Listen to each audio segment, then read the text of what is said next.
बिस्मिल्लाहिर्रहमानिर्रहीम, अस्सलाम वालेकुम। मैं सैयद इमरान शफकत आपकी खिदमत में हाज़िर हूँ। बैठक में मतलब लगी हुई है और सियासत जिस तरह बैठक लगी हुई थी, सियासत भी हमें लगी हुई है। कोई चेंज नहीं है पॉलिटिक्स में, वही वो ढाक के तीन पात वही। तो इन्हीं सब पे बात करेंगे। मतलब ये कि शहबाज शरीफ साहब जो हैं और वज़ीर ख़ारजा वो बाहर हैं और वो जो तस्वीर भेज रहे हैं और जो पाकिस्तान बज़ाहिर तो बड़ा ठीक लग रहा है काम, लेकिन यहाँ पर सुना है कि यहाँ पर कोई सफ़े मातम बिछी हुई है और नवाज शरीफ साहब को सिस्टम अभी तक कबूल करने के लिए तैयार नहीं है। मतलब एक जी हुकूमत है कि जड़ी अपनी पार्टी के सरबराह कायद जिसको कहती है, उसको वो एक रत्ती बराबर आज तक ना रिलीफ दे सकी, ना सिस्टम को उनके ऊपर कायल कर सकी कि जी कि उनको वापस आने दें। तो इसहाक डार साहब की वापसी की इतलात हैं और भी बड़े मामलात हैं। मरियम साहबा का केस, इसहाक डार साहब की वापसी, होर भी बड़े कुछ ने हैं जी, है ना कि मैनू लग रहा सर मैं ये चाह रहा था कि हम पहले बात कर लें कि इमरान खान साहब का अपनी पार्टी पर गुस्सा। जी वो भी है, वो तो बड़ा शदीद है। और मतलब अगर आप ये कहें कि पिछले भी दिनों खबर आई थी कि उन्होंने कहा कि बाईपास नहीं करना, मैंने एस्टेब्लिशमेंट को, मुझे बाईपास करके एस्टेब्लिशमेंट के साथ नहीं मिलना। मुझे पता है कि कौन मिलते हैं और मुझे कोई बाईपास ना करे, मिलना होगा तो मैं खुद मिल लूंगा। हाँ, जाहिर है लीडर के पीछे अल्लाह अकबर। सर बात ये है कि क्या कोई लीडर ये कहे कि मुझे बाईपास करके एस्टेब्लिशमेंट से नहीं मिलना तो उसकी गल मान ली जाती है? अगर तो वो लीडर हो, हाँ, और पार्टी उसकी अपनी हो, हाँ, तो उसकी बात मान लेनी चाहिए। तो जैसा लीडर है और जिस तरह से उसको पार्टी बना के दी गई है, वो हम बचपन में वो प्लास्टिक की दो टांगों वाले वो हमें छोटे टुकड़े ला के दिए जाते थे ना, जिनसे हम कोई रेलगाड़ी बनाते थे। हाँ जी, हाँ जी, कभी कोई और सा का खिलौना बनाते थे। तो इस तरह से इमरान खान साहब को ये पार्टी बना के दी गई है और वो पार्टी इस्टेब्लिशमेंट ही के काबिल एतमाद रिलायबल असासे हैं। इमरान खान साहब का ये कहना नहायत जो है ना वो मैं ये कहूँगा कि तहजीब के मुनाफी है कि वो उनसे क्यों ना मिले जहाँ से आए हैं और आर्डर नहीं लेने क्यों की करना सर। और आप खुद नहीं मिलते रशीद साहब कह रहे हैं कि मैंने वहाँ जाना बंद कर दिया है। पता चला उन्होंने जाना बंद नहीं किया, उनका दरवाजा बंद हो गया। शेख साहब अपनी वैसे उनको धमकियां भी मिल रही हैं। किससे पता नहीं, वो किसी से पैसे जारी किए हैं। हाँ, उन नंबरों की तहकीकात होनी चाहिए ना, वो तो बकायदा नंबर है। लेकिन जो इमरान खान ने कहा सी कि ਤੁਹਾਨੂੰ ਕੋ ਧਮਕੀ ਦੇਵੇ ਤੁਸੀਂ ਵਾਪਸ ਧਮਕੀ ਦਿਓ, ਤੇ ਉਹਨਾਂ ਨੰਬਰਾਂ ਤੇ ਸ਼ੇਖ ਸਾਹਿਬ ਨੂੰ ਜਿੱਦਾਂ ਕਾਲ करके ਉਹਨੂੰ ਜ਼ਰਾ ਵਾਪਸ ਧਮकी दें। ਸ਼ਿਕਾयत कर ही ला रहे हैं। लेकिन रशीद साहब ने बताया कि ये वही नंबर है जिनसे वो टेलीथॉन में कॉल्स आती हैं। उन्हीं नंबरों से धमकियां आ रही उसी नहीं शुक्र है यार। तो आप दोस्त जो है ना वो ये जो डरने डराने वाले मामलात हैं, हम सब अहबाब जो है वो 2012 में इसी शोबे में इसी तरह से फुटनोट पे थे या हाशिए पे थे, लेकिन इतला तो खबर होती है वो मिल जाती है। एबटाबाद कमीशन के सामने एक साहब पेश हुए थे और उन्होंने जो बयान दिया था उसका एक जुमला था कि जो हमसे डरते हैं उन्हें डरना चाहिए। तो ये जो डरना डराना है, it is part of the game. ये प्रोफेशनल स्किल्स का, महारतों नहीं, गेम की अगर मैं बात करूं तो वो गेम के रूल्स तब्दील करने की बात हुई थी और ये फवाद चौधरी साहब ने मेरा ख्याल ट्वीट किया था कि एस्टेब्लिशमेंट और पॉलिटिकल पार्टीज को अवाम की हाकमियत मनवाने के लिए गेम के रूल्स तब्दील करने चाहिए और रूल्स तब्दील होंगे जी। और पॉलिटिकल में करना चाहिए, पॉलिटिकल कोई यानी नए आइन की बात कर रहे थे बेसिकली, रीराइट करना, रीराइट। वैसे तो न्यू सोशल कॉन्ट्रैक्ट की बात नहीं, वैसे तो रीराइट वो शहरी आज़ादियां पता नहीं, पॉलिटिकल फ्रेमवर्क रीराइट करना चाहिए, पॉलिटिकल फ्रेमवर्क रीराइट। तो फिर मिसाक जमहूरियत क्या था? हाँ बिल्कुल ठीक है। हैरत की बात है कि जब मिसाक जमहूरियत हुआ उस वक्त फवाद चौधरी पीपल्स पार्टी का हिस्सा थे और जब नहीं, एन खुद नहीं थे। वो काफ में तारिक अजीज साहब अल्लाह को प्यारे हो गए हैं, बिल्कुल। तो वो ये उनके साथ थे। जट जट खेड़ रहे थे, उसको मजाक जमहूरियत कहते थे।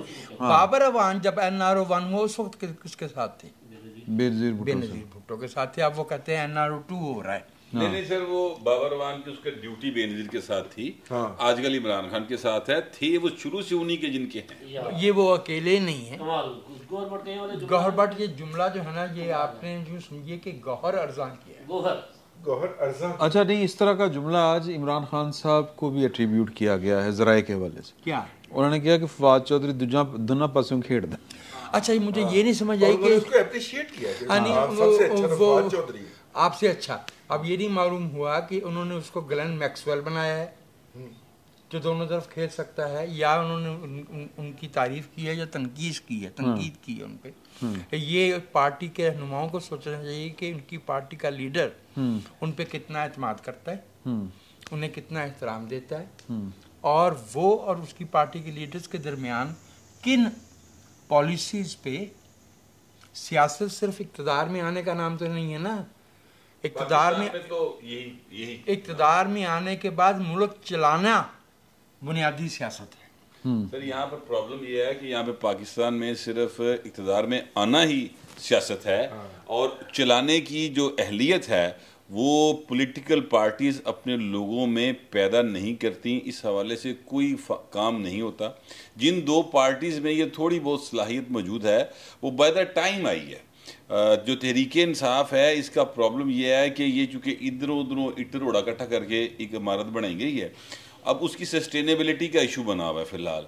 तो वो अब उसमें से जो चीज़ मतलब पट्टी जो शाय पाओगे वो जी शाही बाहर निकलेगी ना, जो जा तुसी मतलब इनपुट होएगी। तो सवाल बेसिकली वहीं पे खड़ा है। तो थोड़ा सा एक मुझसे भी इनपुट ले लीजिए, मैं आपकी सहूलत के लिए। देखिए, पिछले दिनों KPK के अंदर काफ़ी ज़्यादा गदर मचा है PTI के अंदर। अगर MNA जो है वो मतलब MNA और MPA तीनों PTI के हैं, तो एक MPA साहब जो हैं उनकी बात चल रही है ANP के साथ, एक की चल रही है वहाँ पे JUI के साथ, MNA साहब जो हैं वो पीपल्स पार्टी के साथ सिलसिला जुनबानी में है। KPK के अंदर PTI के जो विनेबल्स हैं उनकी हालत बहुत ख़राब है, और इस अमर का पता है, नंबर 1। नंबर 2, कल इमरान साहब दूसरी दफ़ा नहीं जाएंगे लाहौर। वो किसी ने पूछा ना, सुना है इस दफ़ा आप गिलगित नहीं गए? उन्होंने कहा गिलगित तो हम पिछले साल नहीं गए थे, इस दफ़ा हम स्कर्दू नहीं गए। तो इमरान खान साहब जो हैं वो 2 मरतबा कह के कि हम इस्लामाबाद पे चढ़ाई करने आएंगे, तारीख पहले गुप्त रख के फिर तारीख डिक्लेयर करके फिर यू टर्न ले चुके हैं। कल सैटरडे हो सकता है ये प्रोग्राम तब नशर हो रहा हो, जुमे को ही हो जाएगा। सैटरडे के रोज़ भी इमरान खान साहब ने जो है वो करनी थी, यलगार करनी थी इस्लामाबाद के ऊपर। उन्होंने फिर एहतियातन 2 दिन पहले कह दिया कि हम नहीं जा रहे। तो ना जाने की वजह जब मैं तलाश करने निकला हूँ तो पता चला कि जहाँ से उनकी मेन वर्क फोर्स आनी थी वो नहीं आ रही, क्योंकि एक गाड़ी जब आप लेके आते हैं, एक बस अगर आप 50 बंदों की भी लेके आते हैं, उन 50 बंदों का खाना 1.5 लाख रुपया बस का किराया, उसके बाद उन 50 बंदों की रहाइश, वो तकरीबन आपको ½ से 1 मिलियन में पड़ती है। यानी ये जो पार्टी के अंदर बददिली ज्यादा है। हाँ, 5 से 10 लाख रुपया। और फिर एक MPA से एक्सपेक्ट किया जाता है कि वो 5-10 बसें लेके आए, या MNA जो है वो 10-20 बसें लेके आए, तो वो कोई भी इनके कहने के ऊपर 50 लाख से लेके 2 करोड़ रुपया खर्च करने को तैयार नहीं है। वो अगली पार्टी के साथ नेगोशिएशन में है। ये वो डिप्रेशन है जो स्पायरल अप हो रहा है, जिसका बॉडी लैंग्वेज में वो बॉडी लैंग्वेज में इमरान खान साहब की रिफ्लेक्ट हो रहा है। मैं आपकी जो बुनियादी सवाल है जी वो वही है कि उनको लगता है कि मेरी पार्टी के लोग इस्टेब्लिशमेंट से मिल रहे हैं, रूल्स ऑफ गेम वहीं के वहीं हैं या तब्दील हुए हैं? तब्दील होने हैं कि वो फंडामेंटल की तरफ जाना है। देखिए, फंडामेंटल तो पाकिस्तान का आईन है। हमारी एक रवायत है, हमारी कुछ कदरें हैं जी। एक तो होता था जनान खाना, हाँ, एक होती थी हरमसरा, और एक होता था दीवान खाना। हाँ जी। हरमसरा से ट्रैफिक बराह रास्त दीवान खाने में आती थी और वापस चली जाती थी। और शेरों वाली अम्मा के कहे से ब्याही हुई जो है वो जनाना खाने में होती थी और पूरे घर की मालिक होती थी। सही। तो हमारे कुछ सियासी रहनुमा जब हरमसराज से दीवान खाने में आते हैं वो ये भूल जाते हैं कि वो जिस रास्ते से आए हैं उन्हीं इसी रास्ते से वापस भी जाना है। और ये जो मेरे भाई फ़हीम ने बहुत ही उम्दा बात कही कि सियासी अमल से गुजरते रहने के बाद कुछ सियासी जमातों ने कुछ सीखा है। उसमें भी मैं आपसे ये अर्ज करूं, वैसे भी while I agree with him largely, उन्हें क्या छोटा बंदा बड़ा है जरा सीखे है। लेकिन मैं आपसे ये अर्ज करूं कि उन बड़ी जमातों में भी एक रहनुमाओं की क़यादत की एक बड़ी तादाद ऐसी है जो सिर्फ इसलिए उन जमातों के साथ है कि उनका पल्लू पकड़ के और कोई चारा नहीं है, और कोई चारा नहीं है, चारा नहीं है, और कोई जगह नहीं है चारा। सर जी देखे, बात ये है कि नवाज शरीफ साहब का केस जो है वो मेरा ख्याल है कि वो बेस्ट केस है पेश करने के लिए कि लीडर कुछ कह रहा है, पार्टी कुछ करी जा रही है। ये तकलीफ तो इमरान खान साहब को ये आंच और तपश तो अब महसूस होना शुरू हुई है ना। मोहतरमा बेनजीर भुट्टो को ये मसला तब पेश आया है, या आता रहा बार बार, जब वो एक को भाई कहती थी, फारूक भाई, और वो फारूक भाई मुर्तजा भुट्टो के कत्ल पे ठट्ठे लगा रहा था जी। और वो जिसको जो है उन्होंने 88 में अपनी काबीना में जिन लोगों को लिया था वो उनके साथ जो है वो धोखाधड़ी करते थे। मियाँ नवाज शरीफ साहब ने 1985 से 1990 तक जितनी दफे वो गवर्नमेंट में आए, क्या कभी ऐसे हुआ कि गुजरात के खानदान को बाहर रखा गया? नहीं। प्राइम पोर्टफोलियोज कलमदान उन्हें दिए जाते थे, वजारत दाखिला उनके पास नहीं था, सवाए पंजाब की वजारत आला के, बाकी सब कुछ उन्हीं के पास। शेख रशीद को ऐसी गवर्नमेंट थी नवाज शरीफ की जिसमें शामिल ना रहे हैं। वो शायद हुसैन सैयद अब तो खैर फिर तशरीफ ले आए हैं। शेख साहब तो सिवाय पीपल्स पार्टी के बाकी हुकूमत में रहे ना, मुशर्रफ में भी रहे, काफ लीग की हुकूमत, नून लीग की। माफ कीजिएगा, मुशर्रफ के साथ कैसे रहे? 2002 में उन्होंने जलसों में ये कहा कि मैं ये 2 सीटें जीत के नवाज शरीफ के कदमों में डाल दूंगा। एक इलेक्शन जो था जिसमें जनरल कैनी साहब ने कहा था कि सारे पीछे हट जाओ, वो 2008 का इलेक्शन था। वो वाहिद इलेक्शन है जो वो नहीं जीते सर। शेख रशीद साहब जनरल कैनी साहब की वजह से नहीं जीते, उनकी मुदाखलत की वजह से नहीं जीते। हाँ बिल्कुल। उस इंतखाब की भी शफाफियत का अंदाज़ा खुदा ने ज़िंदगी से सुना है कि वो बीमार हैं। ब्रिगेडियर एजाज शाह साहब ने फरमाया कि अगर मोहतरमा बेनज़ीर भुट्टो शहीद ना होती हाँ जी तो हमारा प्लान तो कुछ और था। हाँ। तो प्लान तो 2008 में भी था और प्लान तो 2018 में भी था। उसी एजाज शाह ने कहा कि अगर ये 4 बंदे और वही 4 बंदे नवाज शरीफ के साथी हैं। नहीं अब सवाल का प्लान जो था 2008 वाला प्लान वो ये था कि बजरिया इमरान खान, बजरिया अल्लाह बख्शे मरहूम काजी हुसैन अहमद साहब, जो एपीडीएम लंदन में बना था, पीपल्स पार्टी और नून लीग को बायकॉट करवाना था। पीपल्स पार्टी तो एपीडीएम के इजलास से ही एपीसीए से निकल गई। इमरान खान साहब आखिरी वक्त तक और काजी साहब आखिरी वक्त तक कहते रहे बायकॉट करो। ये प्लान तो वो था ना। नवाज शरीफ अगर बायकॉट कर जाते हैं, नवाज शरीफ बायकॉट कर जाते तो अकेली बेनजीर क्या कर लेगी? तो काफ लीग नवाज शरीफ ने बायकॉट नहीं किया तो उन्होंने बेनजीर को बायकॉट कर दिया। हाँ जी बिल्कुल। असल मकसद तो यही था कि सियासी जो मंजर है जो पाकिस्तान में, मैं बार बार दोहराता हूँ फ़हीम, कि पाकिस्तान के दस्तूर के बाद अगर हमें कोई दस्तावेज मिली है तो वो मीसाक जमहूरियत है। हाँ जल्द या बदेर अगर हमने इस मुल्क में सियासत को जमहूरी खतूत पे लाना है तो उसके बुनियादी निकात वही होंगे जो मीसाक। अच्छा, ये दोनों एक दूसरे पे फिर इल्ज़ाम लगा देते हैं ना। वो कहते हैं कि जी कि मिसाक जमहूरियत किया, बेनज़ीर भुट्टो ने नारो कर लिया। वो कहते हैं कि मिसाक जमहूरियत किया, काला कोट पहन के मैमो गेट पे चले गए।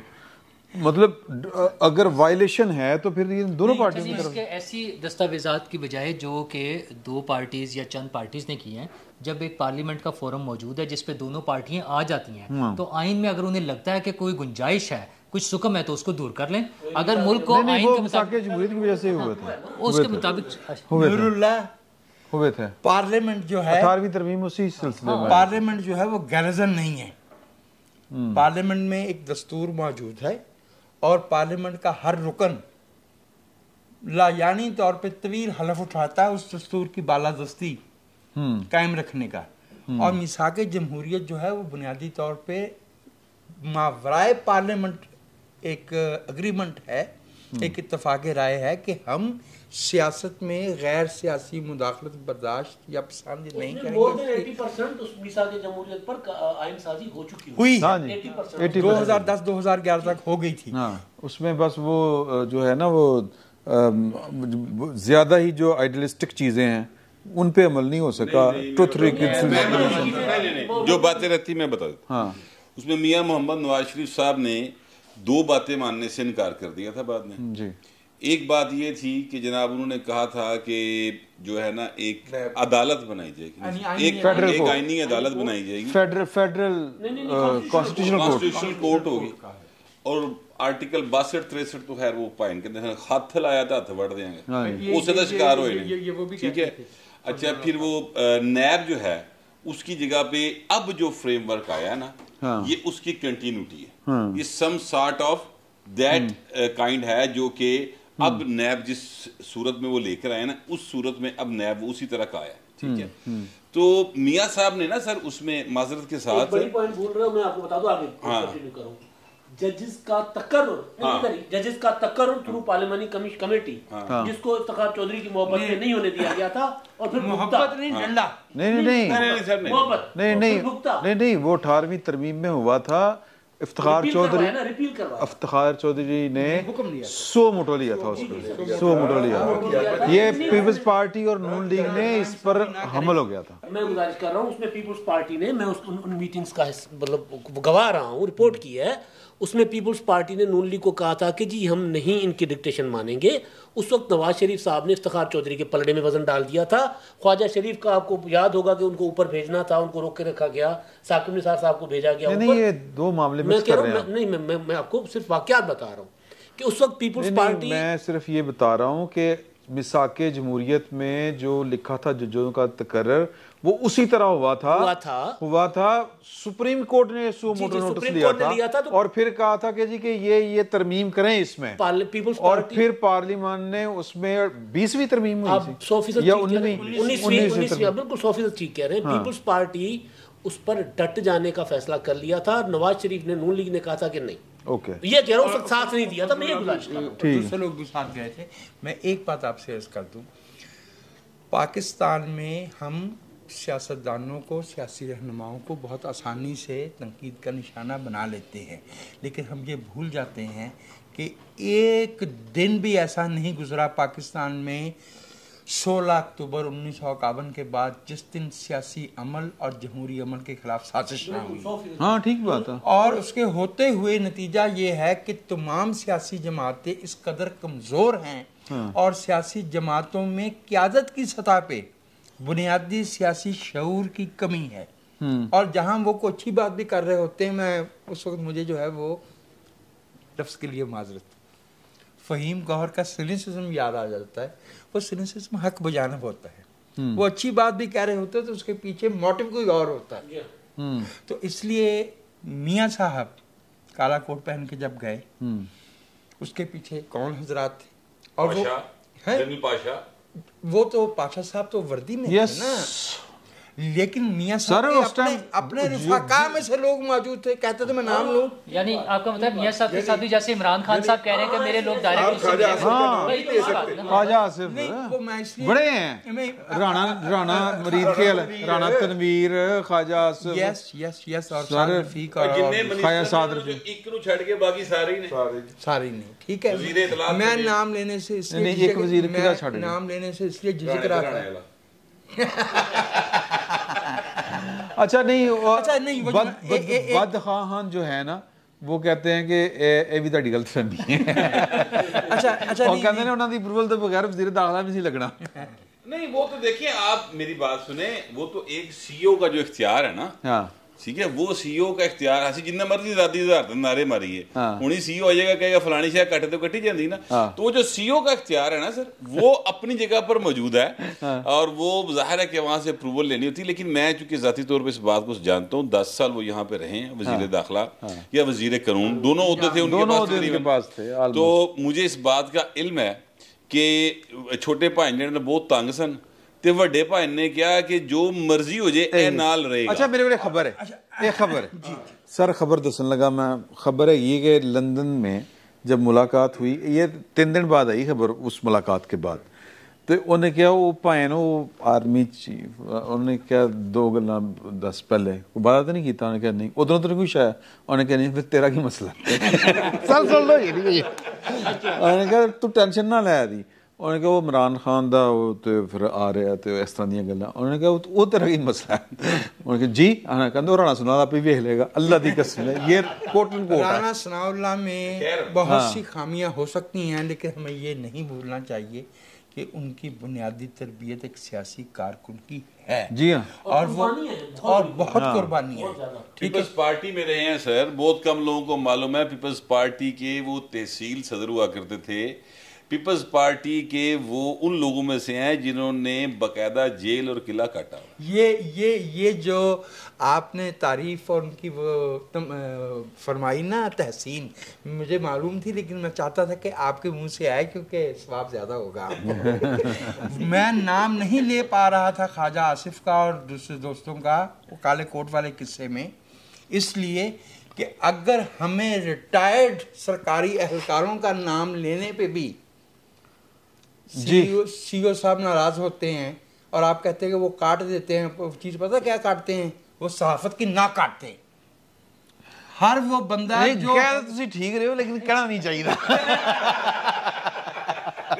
अगर खबर नहीं दे सकते तो फिर हम सहाफत की ना की काट रहे हैं ना।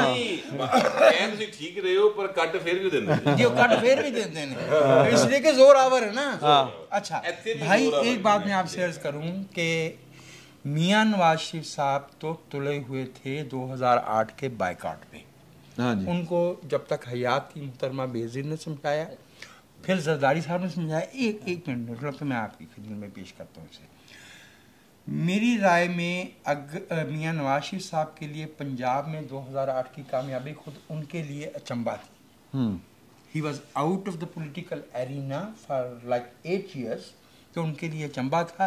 और चूँकि उस वक्त जो है वो अदलिया बहालिया, इनफैक्ट इफ्तिखार चौधरी बहाली तहरीक, चूँकि अदलिया के जजेस की रिहाई वगैरह तो 29 फरवरी को गिलानी साहब ने कर दी थी, ऑपरेटेड बाय जनरल गिलानी। मेरे ख्याल में झगड़ा काले कोट पर शुरू नहीं हुआ, उससे तो वो फायदा उठाना चाह रहे थे, वो आपको पता ही है मेमो गेट जो है। मियां साहब ये बात जो है एक दफ़ा गलती करने के बाद समझ गए, आप तो उस गवाही देंगे कि दोबारा फिर वो उस मामले में मेमो गेट में अदालत में नहीं आए। एक ही पेशी पे वो गए थे। वही चाहिए थी, नहीं चाहिए थी। लेकिन मैं सिर्फ एक अर्ज कर दूं, उसके बाद जब 2017 में बाहर बेंच पे मियां साहब बैठते थे, 2 बंदे इस तरफ एक इस तरफ, बेचारा एक इधर खड़ा होता था, मियां साहब का पसीना जो है वो बह रहा होता था। मियां साहब की अदलिया आज़ाद हो गई। इदारे आइसोलेशन में आज़ाद नहीं हुआ करते, कौम को आज़ाद होना चाहिए। कौम आज़ाद होगी तो इदारे अपना काम कर सकेंगे, वरना भुगतो इफ्तिखार चौधरी को। कौम तब आज़ाद होगी। हम अपने सीईओ की जब बात करते हैं ना, हमारा जो हमने खुद बनाया है कॉन्स्टिट्यूशन अपना इस इदारे को चलाने के लिए, हमने उसको सीईओ अपना माना है, इसलिए हम उसकी बात मान लेते हैं। अगर मियां साहब जनरल कियानी को या जनरल पाशा साहब को अपना सीईओ समझ के कोट पहन के चले गए थे तो ये गलत हरकत थी उनकी। और यार क्या कर रहे हैं कि गलत थी। और तो मैं भी यही, फिर नहीं, वो हमारे सीईओ के साथ उसको नहीं हम मिला सकते, क्योंकि हमारा सीईओ लीगल सीईओ है। जनरल पाशा उसका लीगल सीईओ नहीं था, वो इलीगल तरीके से उसको अपना सीईओ समझ के उसकी बात मान रहे थे। मैं ये बात कर परेशान को जरा जो है कोई बात नहीं, वो आपको क्या पता है कि किन के शानों पे परेशान हुई है।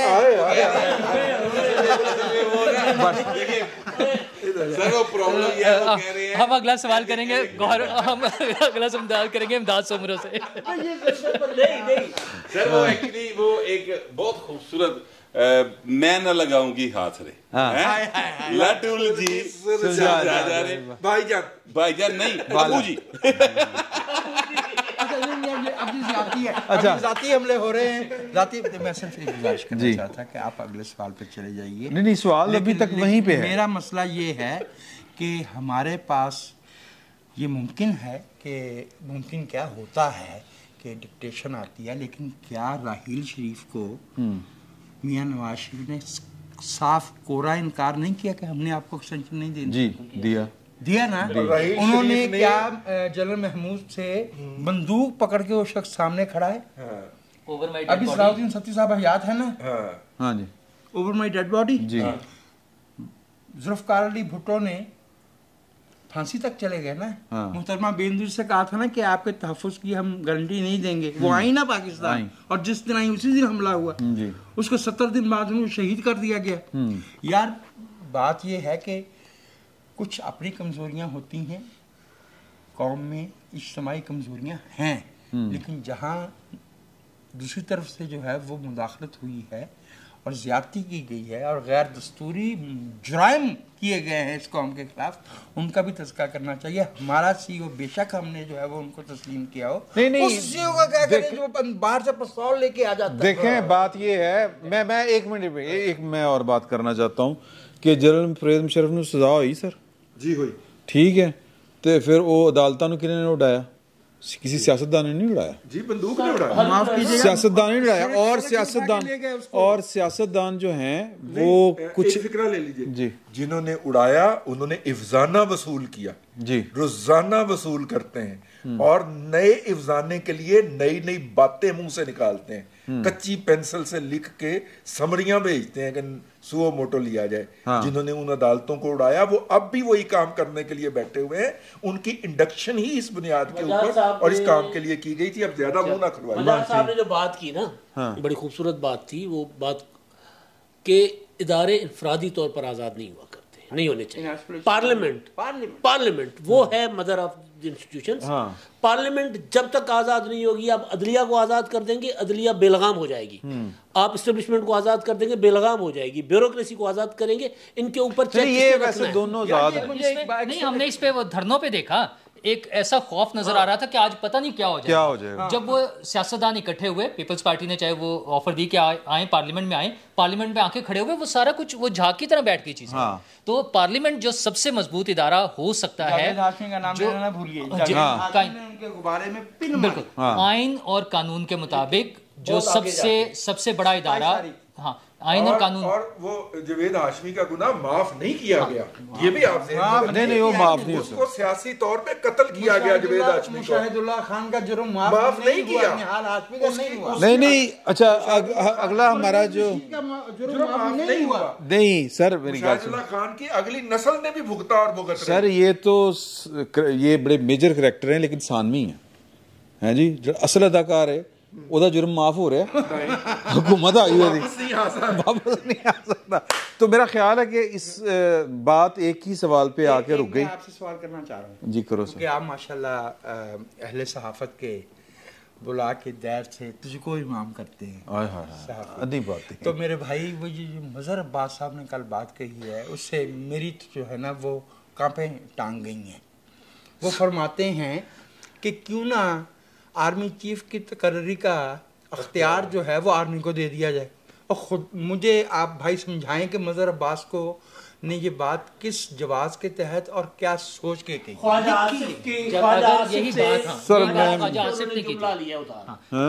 आसिफ से जुमला उधार। जब ख्वाजा आसिफ ने ये बात की थी तो सियासी रहनुमाओं को इस पर नोटिस लेना चाहिए था, ताकि आज इनको हिम्मत ना होती है। अच्छा नहीं, हुण मेरा ख्याल है कि इस गुफ्तगू में ये जो 4 जुमले बोले गए उसमें जवाब पोशीदा कि नवाज शरीफ ने माफ़ी क्यों नहीं मिल रही। तो मेरा ख्याल है कि यहाँ पर इसको समेटते हैं। मैं आपको याद दिला दूं, जब बेगम भुट्टो मिलने गई ना जुल्फकार अली भुट्टो साहब से, फहीम भाई, तो भुट्टो साहब ने उनसे पूछा कि बाहर पार्टी क्या कर रही है। रवायत है मैं सहारे के उन्होंने कहा कि तुम बाहर जो है वो कम्युनिस्ट पार्टी ऑफ चाइना छोड़ के आए थे, तुम कम्युनिस्ट पार्टी छोड़ के आए थे, बाहर वो वही कर रहे हैं जो तेरे से डिपू लेते थे। जो तेरी से वजारतें लेते थे और एक बयान देते थे कि हम मुल्क में जेलों का निजाम बिछा देंगे, वो यही कर रहे हैं, जेलों का जाल बिछा देंगे। मियां साहब के साथ भी यही। लेकिन अगर भुट्टो साहब के साथ जो हुआ और बेनज़ीर के साथ जो हुआ, अगर हम आज भी समझ रहे हैं कि ये किसी और नहीं करवाना चाहते नहीं, मैं नहीं करवाना चाह रहा। मैं तो ये चाह रहा हूँ कि अगर हम ये समझ रहे हैं कि पॉलिटिकल पार्टीज मैच्योर हो गई हुई हैं और उन्होंने सीख लिया है, नून लीग और पीपल्स पार्टी, तो वो आएँ, पार्लियामेंट को स्ट्रेंथन करें और मियाँ साहब को वापस लेकर आएँ।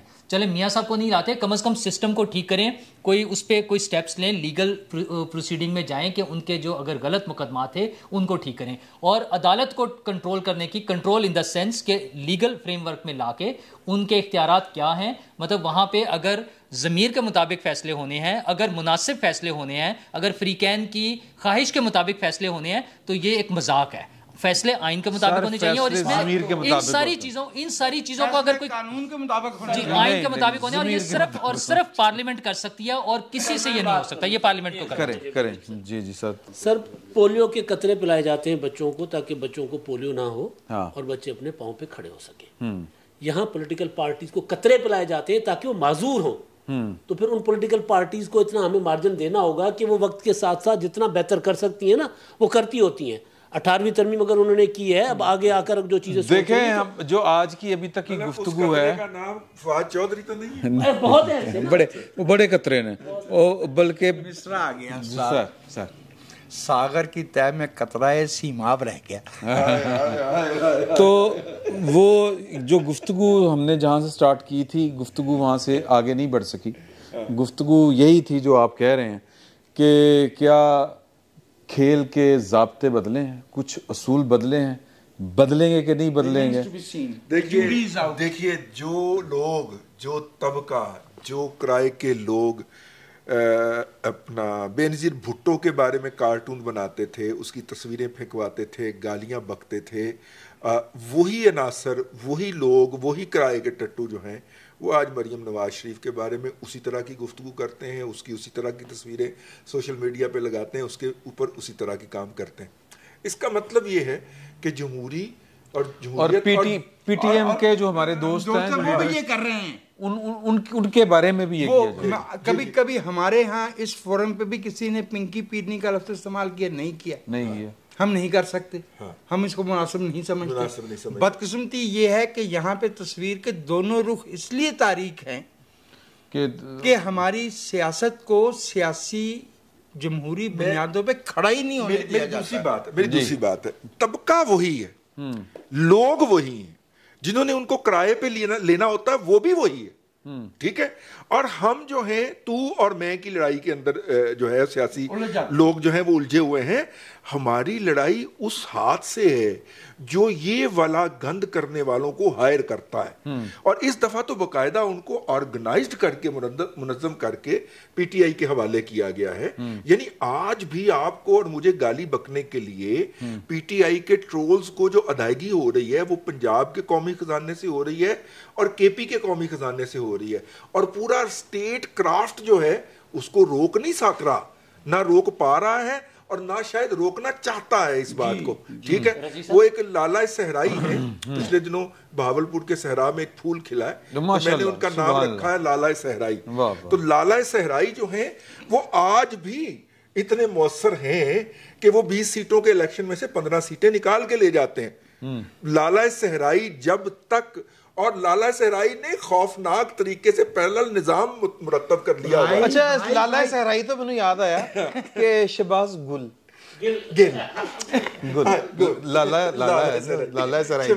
शहबाज गुल किधर, आज उन्होंने वीडियो बयान भी जारी किया। अच्छा, माशाल्लाह, और उन्होंने इसमें फरमाया, लेकिन वो अपने होते पे बहाल नहीं हो रहे अभी तक। व्लॉग कर रहे हैं, उन्होंने कहा इमरान रियाज खान कमा रहा है, अरशद शरीफ कमा रहा है, तो हम क्यों ना अपने कप्तान को बेच के। सर वो चीफ ऑफ स्टाफ के होते के ऊपर बहाल नहीं हुए अभी तक? नहीं, हो भी नहीं सकते। अच्छा, दाग लग गया।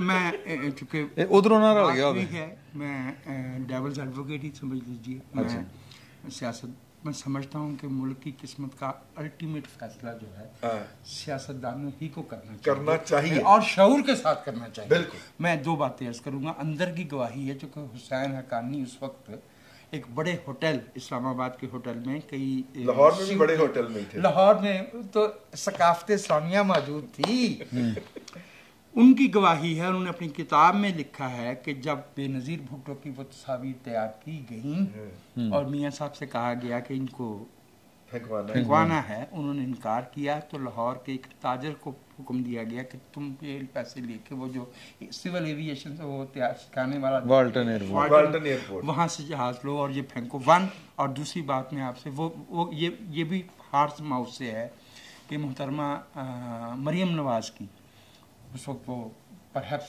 26-27 साल 28 वर्ष की थी उनके दूसरे दौर में, उनके बारे में इसी तरह की फाइल बना के मोहतरमा बेनज़ीर को दिखाई गई थी और उन्होंने उठा के दरवाजे की तरफ मारी। दरवाजे में नहीं मारी थी, उन्होंने उठा के उस अपने लीडर के मुंह पे मारी थी कि आइंदा मेरे सामने ये बात अपना लीडर था पार्टी का, मरूम फौत हो गया, मैं नाम नहीं ले रहा, ब्यूरोक्रेट रहा है, उसके मुंह पे मारी थी कि अंकल अगर आइंदा आपने आप मैं समझ गया आप है कोई आपकी जगह कोई और होता तो मैंने ये फाइल नहीं मुंह पे मारनी थी।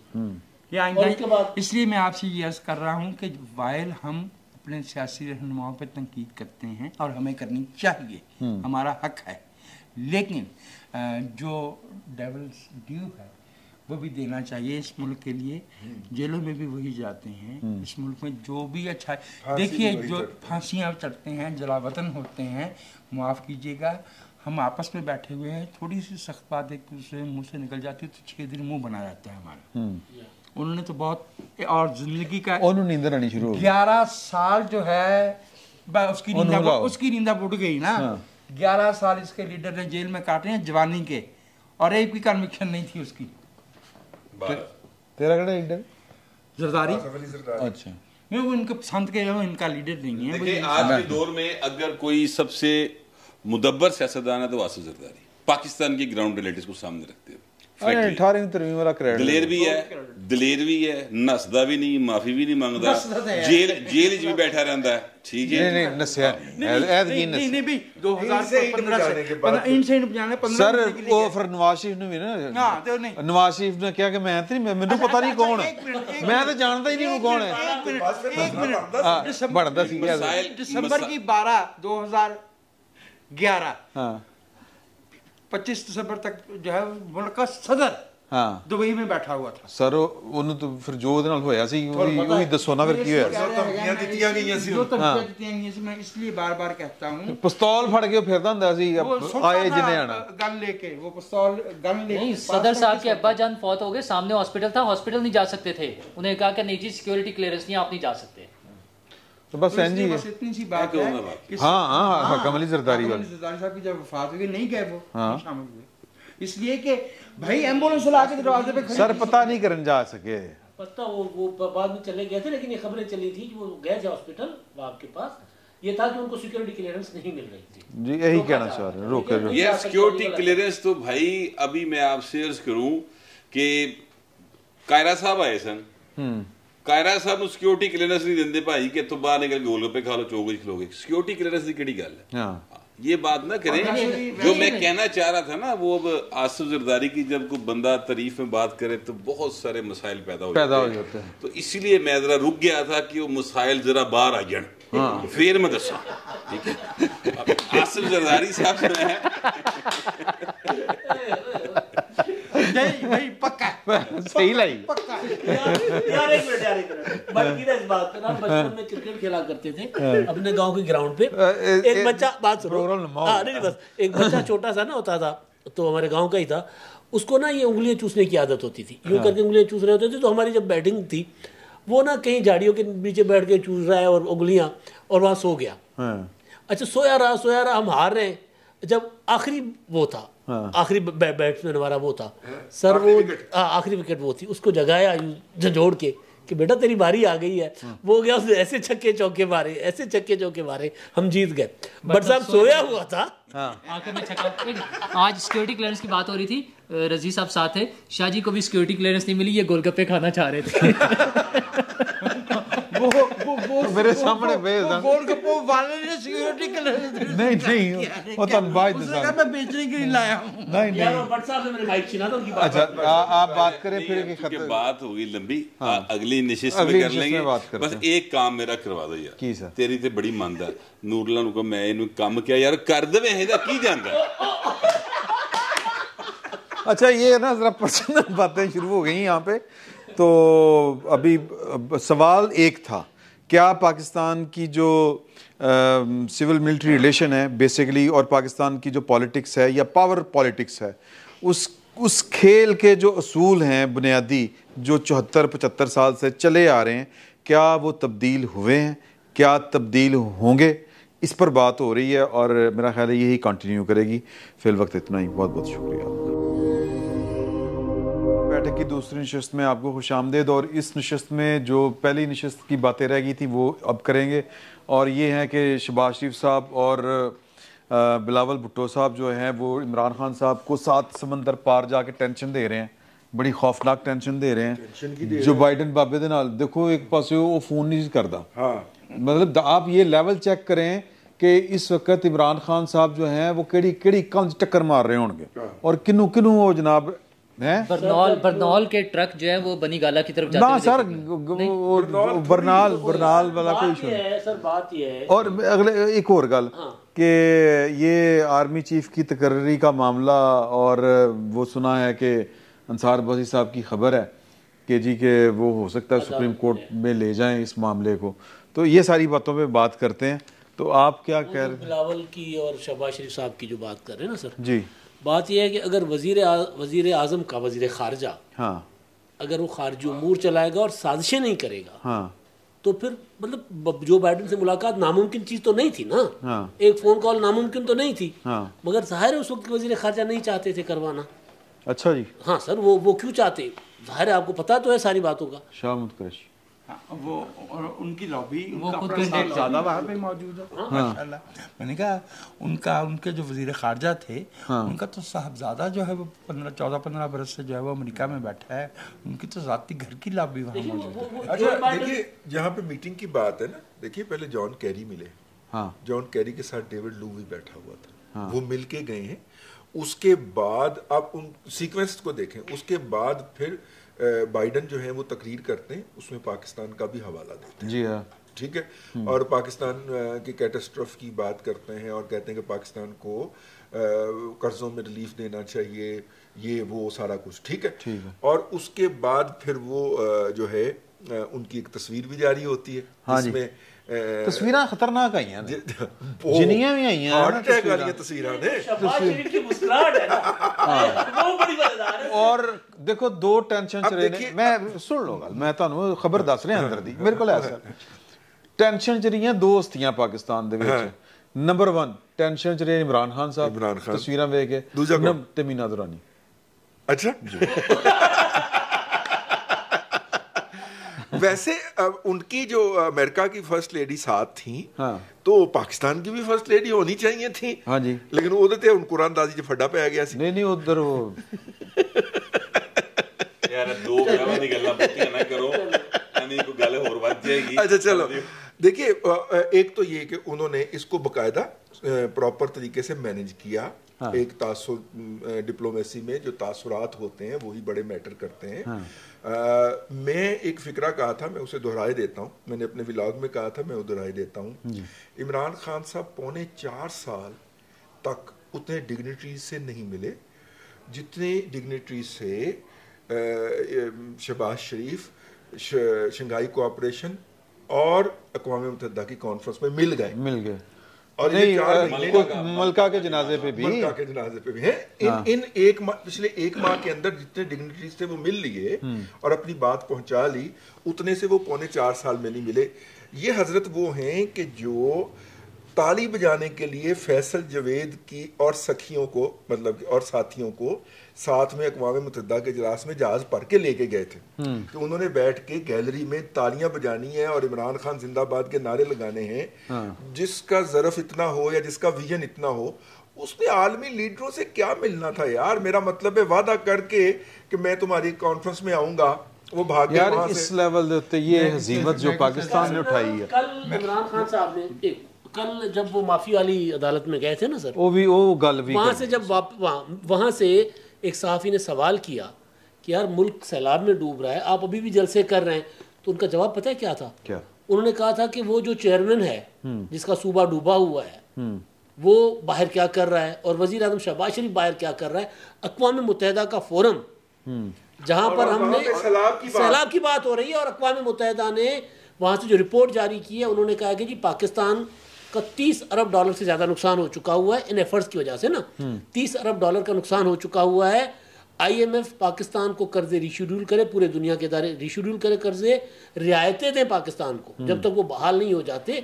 इतनी बड़ी एफर्ट्स को इमरान खान साहब, जाहिर है फिर आप सोचें ना उनका मेंटल अप्रोच क्या होगी, वो खुद क्या वजारत खारजा चलाते होंगे और खारजा एक थोड़ा सा एक नर्स में वो एक तो उनकी ये एफर्ट जो है, दूसरा उसमें माहौलियाती तब्दीलियों के हवाले से वहाँ बार बार बात हो रही है कि उसकी वजह से जो तबाही आ रही है पाकिस्तान उसका शिकार हुआ और पाकिस्तान का उसमें कंट्रीब्यूशन नहीं है उसको बढ़ाने में, आलूदगी को बढ़ाने में, तो उस हवाले से भी पाकिस्तान को सपोर्ट करनी चाहिए। दूसरा एक बड़ी अहम चीज़ ये हो रही है कि इमरान खान साहब जब भी दौरा फरमाते थे कहीं भी, वहाँ जाकर वो अपनी तकरीर का उनका बड़ा हिस्सा जो होता था वो पाकिस्तान की बुराइयां करने में होता था कि पाकिस्तान में बहुत करप्शन है और स्मगलिंग होती है, बड़ा मतलब वो अजीब हैरत की बात ये होती थी कि जब वो बिजनेसमैन से किसी मुल्क में जाके बात करें, मुझे याद है टर्की में वहाँ की बिजनेस कम्युनिटी से बात करें और उन्हें बता रहे हैं पाकिस्तान में तो सब चोर और डाकू बैठे हुए लूट के खा जाते हैं, सब करप्शन है और आप इस तरह करें अपने पैसे लेकर आ जाए। तो नॉनसेंस हरकत है। आप ये बताकर कैसे कोई आएगा? तो वज़ीर आज़म और वज़ीर दाखिला अब हमारे जब जाकर वज़ीर खारजा जब जाकर बात कर रहे होते हैं तो जो उनका मैंडेट है उसके मुताबिक बात करें बजाय पाकिस्तान की बुराइयां करने के। तो ये बड़ा पॉजिटिव है। आपकी खबर से पहले मैं इनकी खबर से पहले कुछ अर्ज़ करूं। जी करिए। फिर खबर की वजह से गुफ्तगू का जो रुख है वो ज़ाहिर है कि आपकी खबर पे चला जाएगा। इमरान खान साहब जब वो लेके गए थे ना लोगों को, जब ये वापस उतरे हैं तो इनका इस्तकबाल किया गया और उन्होंने एक जुमला बोला कि मुझे लगता है मैं वर्ल्ड कप दोबारा जीत के आया हूँ। उस मुलाकात में जो उनकी ट्रंप से हुई थी उसका जिक्र जो ट्रंप ने अपनी वो जो इंटरव्यू लंबा दिया है, only I can fix it, उसमें उसने एक पैराग्राफ में इनका जिक्र किया है 3 दफा और 3 दफा सिर्फ ये कहा है कि he is a very good athlete. अच्छा ये वही दौरा था जब उन्हें आते हुए रास्ते में जहाज से उतार दिया था और वो सऊदीया वालों ने जहाज वापस ले लिया था करके जहाज से उतारा वही वर्ल्ड कप जीता था ना। अच्छा वज़ीर साहब ये जुमले की बुनियाद पे इमरान खान साहब हर तकरीर में कहते हैं मेरे ट्रंप के साथ अच्छे ताल्लुकात थे। जैसे उन्होंने 20 साल गर्मियों की छुट्टियां चूंकि यूरोप में गुजारी थी इसलिए वो यूरोप को बहुत अच्छी तरह खबर ये है कि इस वक्त तक बैंक ऑफ पंजाब के अंदर 3 अरब 20 करोड़ रुपए आए हैं जो कि इन्होंने मैराथन की थी, टेलीथॉन, और टेलीथॉन के अंदर इन्होंने दावा किया था कि हम 18 अरब रुपए के सर 18 का भी फिगर एक जगह पे कोट हुआ, चलें 14 के उन्होंने प्लेजेस ले लिए हैं। चलें ये एक बैंक का जिक्र है, अभी बैंक ऑफ खैबर का जिक्र नहीं है। अब बैंक ऑफ पंजाब को ये कहा गया है, अच्छा इसके अंदर ये जो फिगर्स आए हैं, ये जो रकूम आई हैं, इनमें से 80% के करीब वो रकूम है जो कि पाकिस्तान के मुकामी बैंकों से इसके अंदर ट्रांसफ़र हुई हैं। अच्छा यहाँ तक कोई बात नहीं है, मतलब कि ये बाहर के लोगों से पैसे मंगवा रहे हैं लेकिन पैसे मुकामी तौर पे ट्रांसफ़र हो रहे हैं, लेकिन जिन अकाउंट से वो ट्रांसफ़र हो रहे हैं उन अकाउंट्स में बाहर से आ रहे हैं, और अगर उन अकाउंट में बाहर से नहीं आ रहे तो उन अकाउंट में जहाँ से आ रहे हैं वहाँ से बाहर से आ रहे हैं। ये जो एक अकाउंट से दूसरे अकाउंट, दूसरे अकाउंट से तीसरे अकाउंट, तीसरे से चौथे अकाउंट, ये मनी लॉन्ड्रिंग का होता है। लेकिन बात यहाँ पे नहीं है, बात असल में ये है कि हुकूमत पंजाब के बिहाफ पे इमरान खान साहब बैंक ऑफ पंजाब को फोर्स कर रहे हैं। समरी तैयार हो गई है कि जनाब चूँकि FATF की वजह से हमारे बहुत सारे लोग पैसे नहीं भेज पा रहे, तो लिहाजा FATF की जो पाबंदियां हैं या जो फिल्टर्स लगाए हुए हैं स्टेट बैंक ऑफ पाकिस्तान ने, वो नरम किए जाएं। और FATF का इजलास अक्टूबर में होना है जिसमें उन्होंने हमें क्लीन चिट देनी है। एन उससे पहले ये इशू खड़ा करना और इस तरह की हमाकत करना सिर्फ इसलिए कि इमरान खान को ज़ाती खर्चे के लिए चंद अरब रुपया और मिल जाए, ये कोई वतन दोस्ती नहीं है। ठीक है। और चूंकि वो वहाँ पे एक दोस्त मौजूद थे तो उन्होंने कहा कि आज बैठक में इसका जिक्र भी कर दीजिएगा कि ये FATF की वायलेशन में बहुत सारी अमाउंट्स जो आई हैं वो रोक ली गई हैं, रुकी हुई हैं। इसके अलावा कुछ रकूम जो है वो रुकी हुई हैं क्योंकि FATF के जो रूल्स एंड रेगुलेशन हमने नो योर कस्टमर वाले किए हैं वो पूरे नहीं करती, और ये उनको उठवाना चाह रहे हैं ताकि वो पैसे इनफ्लो कर सकें और FATF में हमारे खिलाफ एक और केस बने। एक मैं सिर्फ चाह रहा हूँ कि हमारे देखने वालों को एक तनासुब प्रोपोर्शन का अंदाज़ा हो जाए। रज़ी भाई ने कहा है कि 3 अरब 80 करोड़ 3 अरब 20 करोड़ 20 करोड़ ये चंद करोड़ बल्कि 1 करोड़ अरब बनता है मुश्किल से। क्या करोड़ 1 अरब डॉलर डॉलर नहीं 5 मिलियन डॉलर 5 मिलियन का 1 अरब होता है ना। 1 करोड़ डॉलर होया तो यार 220 अरब रुपए हो गए। 239 अरब रुपया आए तो वो 1 अरब रुपया 1 अरब डॉलर बनता है। 1.5 करोड़ डॉलर तकरीबन होगा। 1.5 करोड़ बनता है और हमारा नुकसान हुआ है 30 अरब का। 30 अरब डॉलर का। डॉलर 40 का कह रहे हैं। और यार मेरी गल सुनो, मैं जो अर्ज ਅੱਜ ਤੋਂ ਬਾਅਦ ਨਾ ਤੁਹਾਡੇ ਜੋ ਕੋਈ ਇਮਰਾਨ ਖਾਨ ਦੇ ਇਸ ਹਵਾਲੇ ਨਾਲ ਤਨਕੀਦ ਨਾ ਕਰੇ। ਕਿਹੜਾ 1621 ਵਾਲਾ ਤੁਹਾਡੀ ਮਿਹਰਬਾਨੀ ਕਿ ਜਿਹੋ ਜਿਹਾ ਤੁਸੀਂ ਹਿਸਾਬ ਕੀਤਾ ਨਾ ਡਾਲਰਾਂ ਦੇ ਨਾਲ यार 239 रुपए का 1 डॉलर है। हाँ। अगर 3.25 अरब रुपया आया है तो वो मतलब कुल है कि मिला 1 के करोड़ डॉलर आया है। 1 करोड़ डॉलर आया है। 1.25 करोड़ चले अच्छा सवा पाए ना करोड़ 1.5 करोड़ हो वो ये है कि उसकी इतनी थोड़ी रकम के लिए FATF वाला रिस्क लेना बहुत ही खतरनाक बात है। ब्रिंकमैनशिप है। अच्छा, वैसे वो इमरान इसको खान पॉलिटिकल इशू बनाएंगे। मैं ये कह रहा इमरान खान के इसके कहने से मेरा ख्याल है कोई फर्क नहीं पड़ेगा। ये हुकूमत ने, स्टेट बैंक ने और हुकूमत ने डिसीजन करना है। और तो इमरान खान साहब इस तरह का कोई भी अगर बयान दे दें उससे फर्क नहीं पड़ता। दूसरा, उनकी वतन दोस्ती या वतन दुश्मनी सब पर आया है।